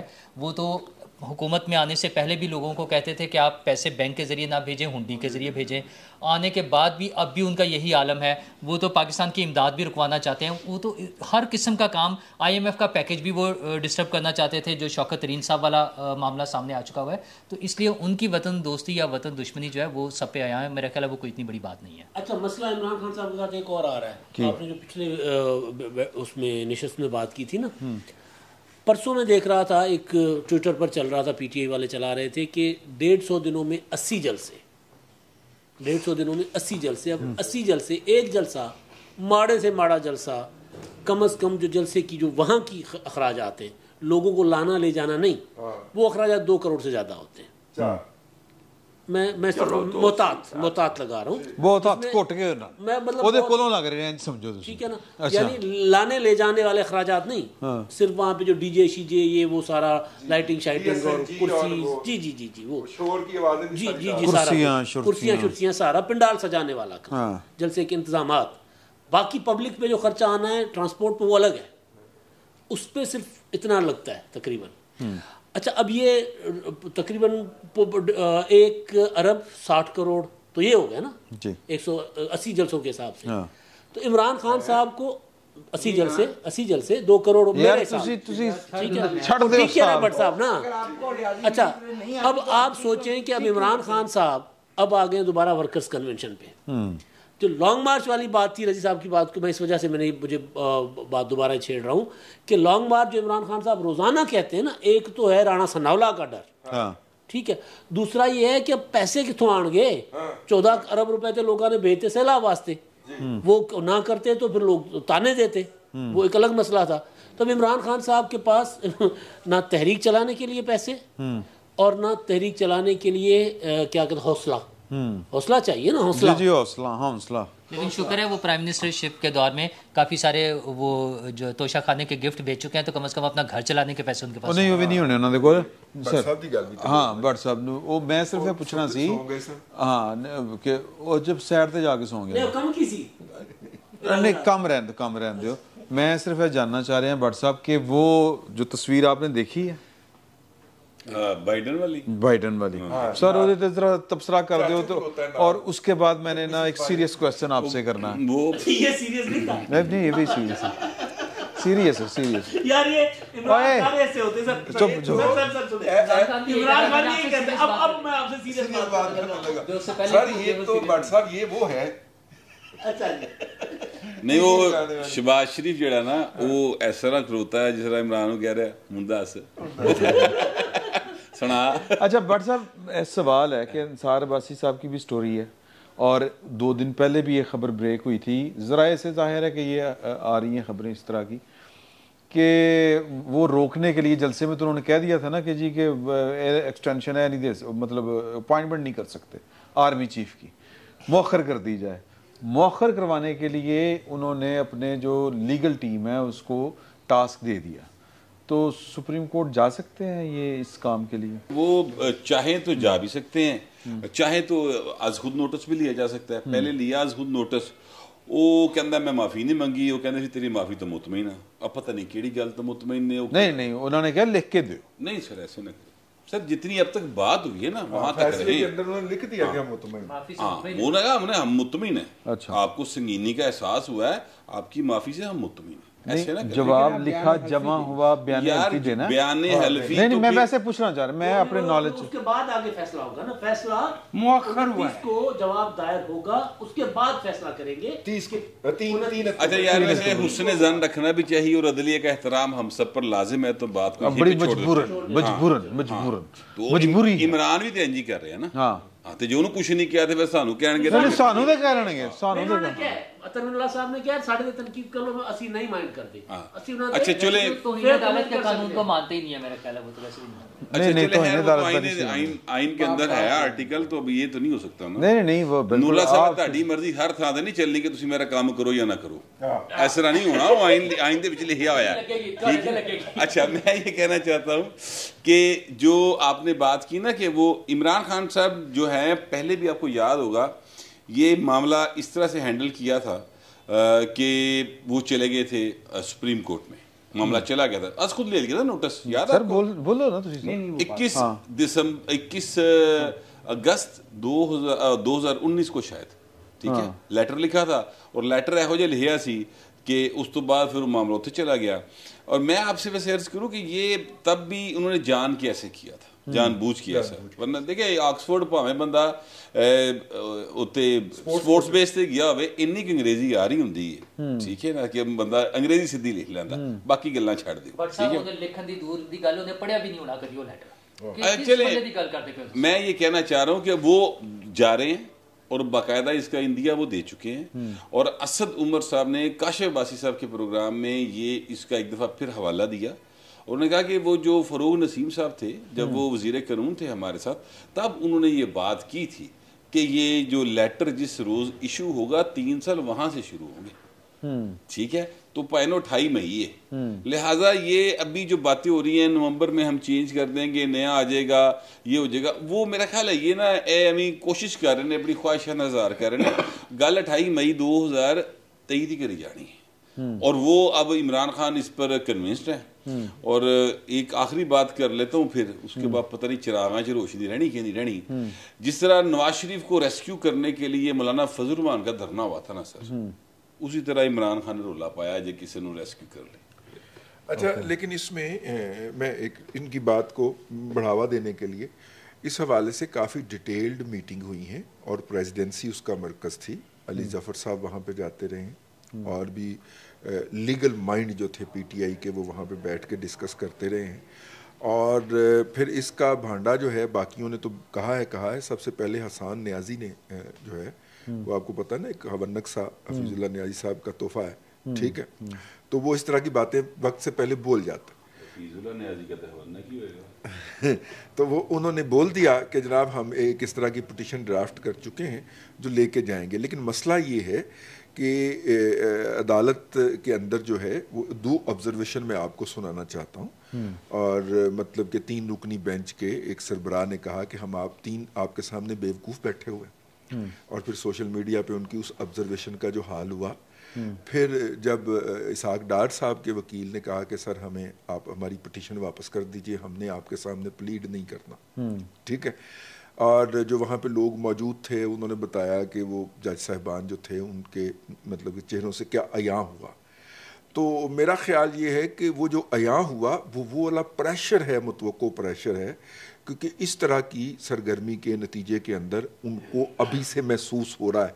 मैं बड़ी माजरत के साथ मैं कोई लेंथ क्रॉस नहीं ना कर रहे, नहीं लेना क्रॉस करके परले पासे जा चुके हो पाए, प्लेटफॉर्म दूसरा आ गया। नहीं कोई गल नहीं, अल्लाह वारस मैं तो कोई लैंड क्रॉस की नहीं है सर, टेंशन नहीं लेनी, अल्लाह वदी वदी नु सत्ते खैरां सर। नहीं, लेकिन सर मैं तो छपी हुई बात और जो चली हुई बात है उसकी बात कर रहा हूँ। ये हम आपके सामने 3 कुफर ना कुफर बाशत की नकले कुफर ना बाशत, नकले कुफर ना बाशत। हमें क्यों एक्सप्लेनेशन दे रहे हैं? वहाँ जब जरूरत पड़ेगी वहाँ बता दीजिएगा। अच्छा नहीं, लेकिन मसला ये है कि अब इतना आसान, ये मेरे भी इल्म में था कि ये इन्होंने लेके जाना है, लेकिन अब हो सकता है कि वहां पे वो वाली रिसेप्शन का लेवल ना हो, ठीक है ना। और ये भी आप जहन में रखिएगा। अच्छा, वैसे ताड़ी खुशफहमी है 5-8 की अकलियत में है, ठीक है ना। बेंच ते भाइन ने बनाना ना, नहीं बेंच भाइन ने बनाना है, लकड़ी थोड़ी, लेकिन 5 टक टक टक टक टक 5 रह गए ने, ठीक है। उन्होंने 5 की नई कमक तलब करने के लिए पूरी प्लानिंग की थी, वो नाकाम हो चुकी है। ना सिर्फ नाकाम हुई है बल्कि उसके ऊपर काफी ज्यादा गर्द भी उड़ी है, ठीक है। और फिर उसका एतराफ किया कि आपने हमें शिकस्त दी है और जनाब आपने बुरा मनाया हमारे फलाने फैसले का, और ये है और वो है। और वो जो डेस्परेशन थी वो उसका इजहार भी हुआ। तो मेरा मतलब है कि जब पिछले फैसलों का बोझ इतना ज्यादा है तो इस तरह के किसी नए बर्डन को उठाने की शायद हिम्मत या ना हो। आई मे बी रॉन्ग। मैं दो निकाल करना चाह रहा हूँ। करें सर। पीटीआई के हलकों में ये बात कही जा रही थी कि अगर 29 मई वाले नोटिफिकेशन को बुनियाद बना के 29 नवंबर को ये बात सामने आ जाएगी ना, तो हम ये पिटीशन करेंगे कि क्या 29 मई वाला जो नोटिफिकेशन है वो विद रेट्रोस्पेक्टिव इफेक्ट 29 नवंबर से एप्लीकेबल है या 29 मई से।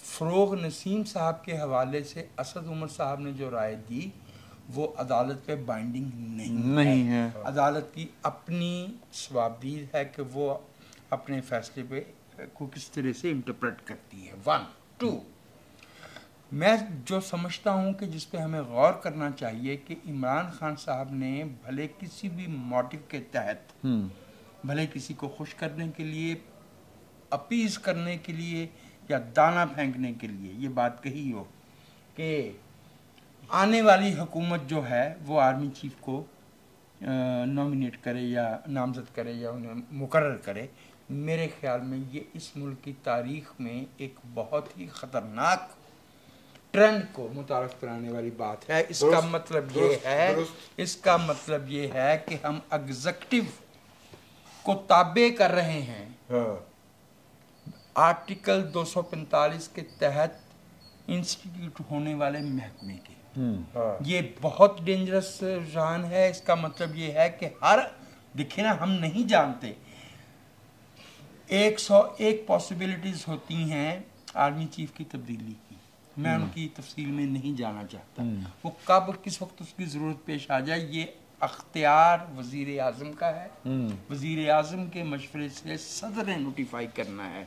और अगर हमारी सियासत में इस असूल को तस्लीम कर लिया जाए कि फलां हुकूमत आएगी तो वो करेगी, सही, तो उसके नतीजे में जो गर्द उड़ेगी और जो कॉम्प्लिकेशंस पेचीदगियाँ पैदा होंगी उनका गालबन इमरान खान साहब के फरिश्तों को को भी खबर। आप एक ऐसे शख्स के बारे में गुफ्तगू कर रहे हैं जो ना आइन को मानता है। आपने कभी उनकी किसी तकरीर के अंदर आइन का हवाला सुना हो या आइन की सरबुलंदी की बात सुनी हो? इंटरव्यू में उन्होंने कहा आप एक ऐसे शख्स के बारे में बात कर रहे हैं जो किसी कानून को नहीं मानता। वो अमेरिका में खड़ा होकर कहता है कि मैं जाऊंगा और मैं जाके उसका AC तुड़वा दूंगा, मैं ये कर दूंगा, वो कर दूंगा। वो अगर खुद को जो है वो जेल का सुप्रीडेंट समझने पे तैयार हैं तो आपको क्या जरूरत है कि उन्हें समझाएं कि वजारत हिफ्ज़ क्या होती है। लेकिन मैं आपसे ये एक बात अर्ज करूं, किसी शख्स के दस्तूर को ना मानने या कानून को ना मानने से दस्तूर और कानून जो है वो अपनी जगह से ख़त्म नहीं हो जाते। मुल्क ने चलना हर सूरत दस्तूर और कानून के मुताबिक ही है। मैं ये दोबारा अर्ज कर रहा हूँ, अपनी बात को ब्रीफली समराइज कर रहा हूँ कि इमरान खान साहब ने जो कामरान खान के साथ इंटरव्यू में मुतालबा रखा है वो इस मुल्क की दस्तूरी बुनियादों में बारूदी सुरंग लगाने के मुताबिक। अगर 29 मई या 29 नवंबर की जो बात हो रही है, ये अगर वो 29 नवंबर भी हो वज़ीर आज़म ने डिसाइड करना है, और अगर उसमें उधर से यानी आर्मी चीफ की तरफ से कोई वो नहीं है तो कोई मसला ही नहीं है। फिर वो चाहे 29 अगले साल की 29 हो, वो अगर अच्छा नहीं, इन्होंने एक और चीज़ ना जोड़ो, एक इसको और चीज़ के साथ जोड़ा, इसहाक डार साहब की वापसी जो है, जो नज़र आ रही है मैं क्या हो रही है, उसका इससे कोई लिंक बनता? क्योंकि इसहाक डार साहब और नवाज शरीफ साहब जी उनसे कैसे इसहाक डार साहब का जो हुआ, इसहाक डार साहब के बारे में तो बहुत ही ज़्यादा तफसील से वो जो खबरें आ रही हैं वो तो ये है कि शायद वो वज़ीर आज़म साहब के साथ ही वापस आ जाएं, उन्हीं के जहाज़ में आ जाएं, और उसको लिंक किया जा रहा है उनके जो गिरफ्तारी के वारंट मुअत्तल हुए हैं उसके साथ। देखें आप ना सादा आदमी है ना, गल नहीं समझे सर। बात ये है कि इसहाक डार साहब नापसंदीदा शख्सियत हैं किसी की, किसी की। इसका मतलब है वो नवंबर में जा रहे हैं, आप ये कहना चाह रहे हैं? मैं पूछना चाह रहे हैं, हाँ। मैं कह नहीं रहा, पूछना चाह रहे हैं। फिर तो अभी नहीं आ रहे। अगर यही मसला है, ये भी तो हो सकता है ना कि कोई सेटिंग हो गई हो, वो नापसंदीदगी किसी ना किसी लेवल पे खत्म हुई है, तभी ये चीजें आगे चली। ये मैं आपसे देखें जो किसी को मिफ्ता इस्माइल पसंद रहे हैं, हाँ शायद खाकान के टेन्योर में भी अभी भी है, हाँ, उन्होंने बड़ा खुल के मिफ्ता इस्माइल साहब की तारीफ और तौसीफ की थी। ये वो दिन थे। और मिफ्ता भाई भी जो हैं वो अभी भी जो है इस्लामाबाद के हमसाये में एक शहर है, वहां का चक्कर लगाए बगैर नहीं सोते। और एक बात मैं आपसे और अर्ज के दूं कि मिफ्ता पसंद हो या नापसंद हो, मुफ्ता पसंद जरूर है। इसहाक डार के कुछ इक्तिसादी रुझानात मैं कहूँगा, मैं आपकी तरह से ऐसे लफ्ज़ नहीं बोलता, रुझानात किसी को नापसंद जरूर है। जिन बुनियादों पे इमरान खान साहब बाहर निकाले गए ना, जिस वजह से सर, वही वजह है मिफ्ता इस्माइल साहब के बाहर जाने की। मिफ्ता इस्माइल साहब भी वो नहीं कर पाए जो इमरान खान साहब से वो चाहते थे। मईशत रोज़ाना नीचे जा रही है, डॉलर रोज़ाना ऊपर जा रहा है, तो डार साहब की टार्जन की वापसी मजबूरी है। टार्जन की वापसी मजबूरी है। अगर डॉलर 239 रुपए का है, हाँ, तो जो बजटरी एलोकेशन है उसमें जो रिडक्शन होती है ना। सर जी कैसी गल्ला कर रहे हो? ये वो के अंदर नवाज शरीफ कहता है कि मरियम ने बताया था ना कि वो मीटिंग छोड़ के चले गए, क्योंकि अच्छा मिफ्ता साहब जो नवाज शरीफ नहीं गल मान रहे थे, फिर किसी मान रहे हैं? तो सारे कहीं और मान रहे हैं, लेकिन नहीं चला ना मामला, नहीं हुआ ना। तो भाई इसको 1 महीना हो गया ना, हाँ। इस बात को भी 1 महीना हो गया ना। कहा गया कि जब हमें ये कर लेंगे तो हमें IMF ने किस्त दे देनी है। IMF की किस्त आ गई, उसके बावजूद डॉलर ऊपर जा रहा है ना। तो नवाज शरीफ को नाराज करके भी अगर डॉलर नीचे नहीं आया तो नवाज शरीफ की बात माननी पड़ेगी, बात को फॉलो करें नवाज शरीफ की। अच्छा, मैं थोड़ा सा पिछली निशस्त वाले इशू पे लेके जाऊंगा। नहीं जोड़ूंगा। सवाल जो था ना आपने इमरान खान, वो जो नहीं, मेरा मतलब है जोड़ने के चक्कर च किते तू आप ना रह जाए। नहीं, मैं नहीं रहता, मैं बड़ा सियाड़ा। मैं पहले अपना डोमिसाइल करना, उस तो बाद में डोमिसाइल देखना, फिर मैं सर आर्मी चीफ के तकर्रुर का मामला जो है ना, हाँ। जो अदालत में जाने वाला, हाँ। पीछे जो हम पहले डिस्कस कर चुके हैं, वो ये था कि इमरान खान कहते सारे मेरे नाल क्यों नहीं होती, हाँ। वहाँ इस मामले पर भी इमरान खान साहब को मेजॉरिटी कह रही है कि भाई चुप करके बैठा रहे, ठीक है। यहाँ तक कि फवाद चौधरी कह रहा है कि मुझे भी नहीं पता कि ऐसा कुछ हम करने जा रहे हैं, हाँ। ठीक है, ये बात। तो ये इशू ये है कि इमरान खान साहब का जब तक वो जो उनके 4-5 जो या 15-20 बैठे हैं ना अंदर, किचन कैबिनेट जो है उसकी कोर कमेटी उसकी 70 पे है सर, वो लंबी है वो। अच्छा। कोर कमेटी जलसा होती है, किचन कैबिनेट जो होती है, उसके अंदर कुछ समझदार लोग आ गए, हामिद खान जैसे, उन्होंने इमरान खान साहब को बहुत रोका हुआ है। अब इमरान खान साहब की जो तकरीरें हैं ना कल परसों की, उन तकरीरों में इमरान खान साहब सिवाय शहबाज शरीफ पे तनकीद करने की, आसिफ जरदारी पर तनकीद करने के, साहब दे मौके भी बड़े कुछ, हाँ जी, बहुत बड़े, कोई और बात नहीं कर रहे, कोई भी बात। आज भी उन्होंने ना हकीकी आज़ादी का लॉन्ग मार्च की बात की है ना कुछ किया है। तो लिहाजा इमरान खान साहब मुझे आर्मी चीफ की तकर्रुरी रुकवाने के लिए अदालत में जाते नजर नहीं आ रहे। ओके, ठीक। ये मैंने इसलिए कहा, पिछले से मैंने ये जोड़ना था सर, अगर इसमें मेरा डोमिसाइल तो खराब नहीं, डोमिसाइल तो बच गया।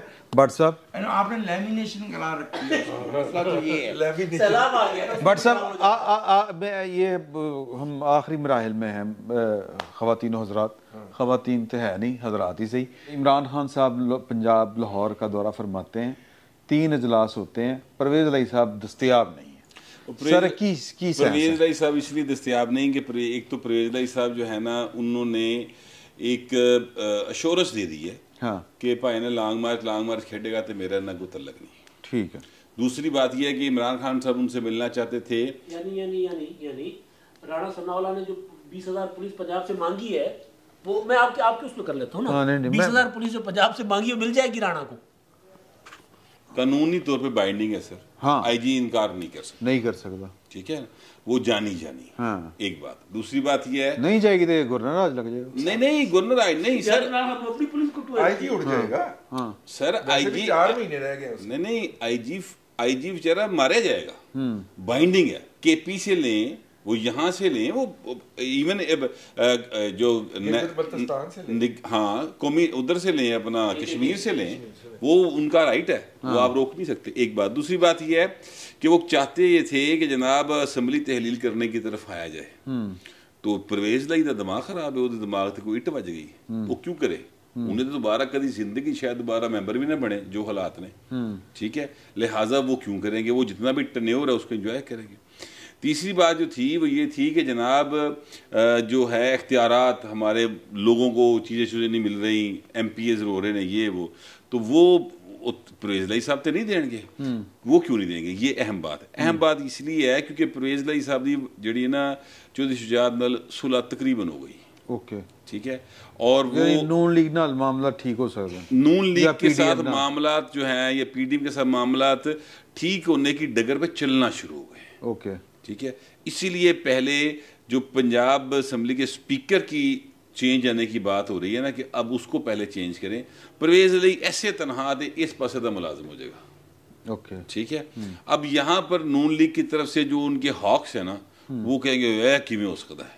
सर ये ऐसे ही होगा। उनके पास हॉक्स ज्यादा नहीं है, कुछ बेवकूफ जज्बाती नौजवान होते हैं, वो इस तरह की बातें करते हैं, लेकिन वो इसी तनहा के ऊपर इनके मुलाजिम हो जाएंगे और यहाँ से वो काम शुरू हो जाएगा। कबीना चेंज हो जाएगी। परवेज़ इलाही उसे बैठा रहेगा, स्पीकर चेंज हो जाएगा।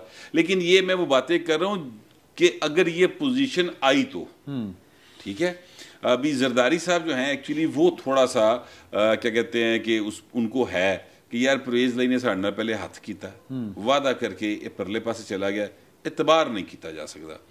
तो अभी ये थोड़ा सा मामला अड़ा हुआ है। बाकी परवेज़ इलाही साहब ने जड़ा ना मतलब कश्ती का रुख इस पासे मोड़ लिया है। हुण अगों मलाह फड़ लवे तो फड़ लवे, भाले ओदी कश्ती का रुख इस पासे हो गया। ये है मामला, इसलिए वो नहीं मिले तीनों बार। और इमरान खान साहब जो हैं उनको इस बात का अंदाजा है, जाहिर है वो अभी 3 साढ़े 3 साल। लेकिन एक इतला ये भी है कि 29 नवंबर के बाद होगा जो कुछ होगा। नहीं सर, बात ये नहीं है 29 नहीं वो 29 नवंबर से बाद हो, 29 नवंबर से पहले हो। देखें, जब आप ये अलमिया देखें यार, जब भी इस मुल्क के अंदर आर्मी चीफ की तकर्री या तोसी का मामला आता है, यहाँ पे कैसे कैसे ठीक है, 29 नवंबर के बाद मतलब मोहब्बत अब नहीं होगी, बाद में होगी। मैं आपसे कह रहा हूँ, आप मान नहीं रहे यार, मानते क्यों नहीं तुसी? फहीम गौहर, हम मानते हैं, हम मानते हैं, और लेकिन हम आपकी तवज्जो इस तरफ दिलाना चाहते हैं कि इस मुल्क में कम से कम 20 के करीब वज़राए आज़म जो है वो इस आसानी से हटा दिए गए। जैसे वो कुंडे से दही निकालता था ना वाला जी, दूध दही बेचने वाला, ऐसे निकाले गए हैं। तो इस मुल्क में फिर अवाम क्यों ना समझें कि अख्तियारात का सरचश्मा कहाँ वाक़ई है। हाँ बिल्कुल ऐसे तरह ही। सर भट्ट साहब की बात को 100% इत्तेफाक के साथ थोड़ा आगे बढ़ाऊंगा सर। अच्छा बताओ। अगर इमरान खान ने गलती कर ली ना लॉन्ग मार्च करने की, इस्लामाबाद जाने की, तो फिर और 29 नवंबर से पहले करेगा, अगर करेंगे तो करेंगे, अगर करेंगे तो 29 नवंबर से पहले करेंगे, तो फिर मुमकिन है कि 29 नवंबर से पहले फिर परवेज़ इलाही साहब को हटा दिया जाए। ये भी मुमकिन है। नहीं, परवेज़ इलाही साहब जो गल्लां ही सारियां मान गए उन्हां दियां सर, कोई पता नहीं ना, वक्त पता नहीं लगता। मैं आपको ये अर्ज़ कह दूं कि परवेज़ इलाही साहब के बारे में ये गुमान भी करना जो है वो ईमान की कमजोरी की अलामत है कि वो इस्लामाबाद के मुफस्सलात देखिए आप अगर मज़ाफ़ात। मुत्तसिल कोई चीज़ नहीं होती, मुफस्सलात से रूगर्दानी कर पाए, ख्वाब में भी, नींद में भी, आलम सुकर में भी, आलम सुकरात में भी, आलम रोया में भी। रात वो मैं मुबश्शिर लुकमान साहब के प्रोग्राम में था माशाल्लाह, तो मैंने उनसे नारा तकबीर जी, नारा मैंने भी सही कहा, ये सादत है भाई जिसको मैं तो नारा तकबीर सर वो देखे ना जिस टीवी पर माशाल्लाह हमारे उस्ताद मोहतरम प्रोग्राम करते हैं हमारे, तो सादत की बात है सर उस टीवी पे। अच्छा मैं आपसे तो ये बात चूंकि लाइव गई हुई, ऑनलाइन ऑन एयर गई हुई, तो मैं इसलिए कहना चाह रहा हूँ कि मैंने ये कहा था कि ये जो है ना चौधरी परवेज लाई साहब और चौधरी शुजा साहब, चौधरी बरादरान जितने भी हैं, ये सर वो मतलब ਵੱਡੇ ਭਾਣ ਦਾ ਵੱਡਾ ਘਰ ਤੇ बहुत बड़ी गल है, ਇਹ थाने इछरे के खिलाफ नहीं करी जा सकते। अच्छा दूसरी बात देखिए, आप देखिए चौधरियों ने किस महारत के साथ, अब इसको जरा दूसरा पहलू, और मैंने इसी बैठक में बैठ के ये कहा था कि ये चौधरी इक़्तिदार के लोग हैं, इनके घर में इक़्तिदार चल के आया है, ये आपस में ड्रामे भी करेंगे, नाम निहाद लड़ाइयाँ भी करेंगे। उन्होंने सूबे के अंदर भी पूरा हिस्सा लिया, उन्होंने वफाक के अंदर भी पूरा हिस्सा लिया और करंटली ले रहे हैं, और बज़ाहिर चौधरी शुजात की और परवेज लाई की लड़ाई है और फिर सुलह होने जा रही है, अभी हमारे भाई ने खबर दी है। ये सब ड्रामे, अच्छा जी, ये चौधरी बड़े कुन्ने, अच्छा, और बड़े ही मैं अगला न्यूयॉर्क का कुन्ना कहे ना, ये बहुत कुन्ने हैं गुजरात के। मेरा मतलब है गुजरात से वो, अब मैं मिसाल देना नहीं चाह रहा, तो रहने दो, लेकिन वो गुजरात वो बहुत कुन्ने हैं। उन्होंने इक़्तिदार भी दोनों साइड का एंजॉय करना है, उन्होंने PMLN के अंदर अपनी अगली नस्ल को भी एडजस्ट करवाना है ताकि उनके हारने के इम्कानात कम हो जाए। और उन्होंने इस्लामाबाद के मुफस्सलात में वाक़या एक शहर को के अंदर भी बैठे हुए अनासर को राजी रखना है। अब तक वो कामयाबी से ये वाला काम कर रहे हैं, सबको चुगत बना रहे हैं। और देखिएगा अगला प्रिंसिपल सेक्रेटरी भी मोहम्मद खान पट्टी ही होना है, भट्ट ने जिसके खिलाफ भी लाग कीते हुए ने। चौधरी साहबान, मेरा नहीं ख्याल था कि वो अपने बच्चों को अगर नून लीग में शामिल करा देंगे, किसी भी पार्टी में अगर वो शामिल हो जाते हैं तो वो मैक्सिमम एक वजारत तक के उम्मीदवार रहेंगे, और अलग पार्टी की सूरत में वो वही इस्लामाबाद के हमसाए वाले जिंदाबाद, तो वो हमेशा वजारत उज़्मा, वजारत आला, इन चीज़ों के भी कैंडिडेट। जितना भी तो मसला है ना, हाँ फिर जितना भी तो मसला होता है ना, मेरा ख्याल है कि अब इस पे इत्तफाक कीजिए। तो ये जनाब सूरत आ रही है, अब इसको समराइज किस तरह करना है मैंने नहीं समझ आ रही, गुफ्तगू बहुत ज़्यादा। इंशाअल्लाह अगले जुमे फिर हाजिर होंगे, फिर वक्त इतना ही, बहुत बहुत शुक्रिया।